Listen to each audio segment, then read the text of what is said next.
আর কিচেনে আপনাদের সবাইকে স্বাগতম জানাচ্ছি হান্ডি বিফ কারি দেখার জন্য। আশা করছি আপনাদের কাছে রেসিপিটি ভালো লাগবে। যদি ভালো লেগে থাকে তাহলে অবশ্যই আমাকে জানাবেন কমেন্টসের মাধ্যমে। চলুন শুরু করা যাক।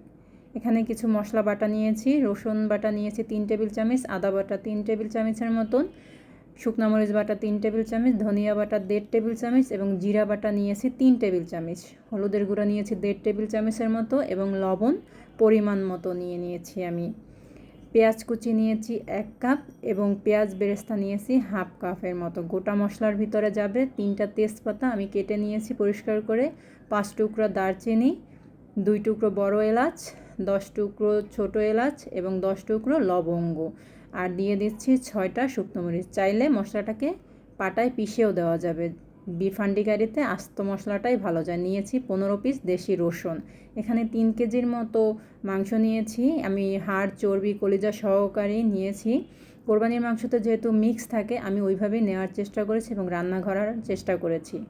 এখানে সব উপকরণগুলো দিয়ে খুব ভালো করে মাংসটাকে আমি মাখিয়ে নেব। যদি আপনাদের কাছে ভিডিওটি ভালো লেগে থাকে তাহলে অবশ্যই লাইক কমেন্ট শেয়ার করবেন এবং সাবস্ক্রাইব করে চ্যানেলটির পাশে থাকবেন। এখানে আমি সরিষার তেল দিয়েছি 1 কাপের 4 ভাগের 1 ভাগ। চাইলে সয়াবিন তেল দিয়েও করা যাবে, তবে সরিষার তেলটা দিলে গরুর মাংসের স্বাদ ভালো আসে।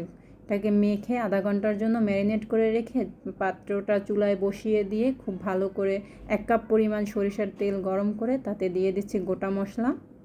গোটা মশলাগুলোকে 20 সেকেন্ডের মতো নেড়েচেড়ে দিয়ে দিচ্ছি গরুর মাংসটা মেখে রাখা। এই পর্যায়ে এসে দিয়ে দিচ্ছি পাটা ধোয়া পানিটা।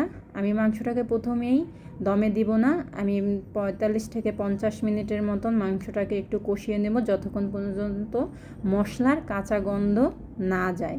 আমি ঢাকনা দিয়ে দিয়ে মাংসটাকে কষিয়ে নিব। আপনারা চাইলে প্রথমেই দমে দিয়ে দিতে পারেন। আমি আমার সুবিধা মতো রান্না করছি, আপনারা আপনাদের সুবিধা মতো করবেন। আশা করছি এই পর্যন্ত ভিডিওটি আপনাদের সবার কাছেই ভালো লেগেছে। এই পর্যায়ে এসে আস্ত রসুনগুলো দিয়ে ঢাকনা দিব আরও 5 মিনিটের জন্য। তবে একটা জিনিস খেয়াল রাখতে হবে, চুলার তাপটা কিন্তু এক পর্যায়ে রাখতে হবে, বাড়ানো কমানো যাবে না। এই পর্যায়ে আমি মাংসটাকে দমে দিয়ে দিলাম 50 মিনিটের জন্য। 50 মিনিট পরে আমি চুলাটা বন্ধ করে আরও 20 মিনিট ওইভাবে দমে রেখে ঢাকনাটা খুলে দেখিয়ে দিচ্ছি আপনাদেরকে কতটা লোভনীয় হয়েছে দেখতে। আশা করছি আপনাদের কাছে ভালো লাগবে। আর আমি মশলার যে পরিমাণটা দেখিয়েছি এইভাবে যদি রান্না করেন তাহলে অবশ্যই মাংসের পারফেক্ট একটা স্বাদ আপনারা পাবেন। আর যদি ভালো লেগে থাকে তবে এই কোরবানি ঈদে অবশ্যই একবারের জন্য হলেও ট্রাই করবেন।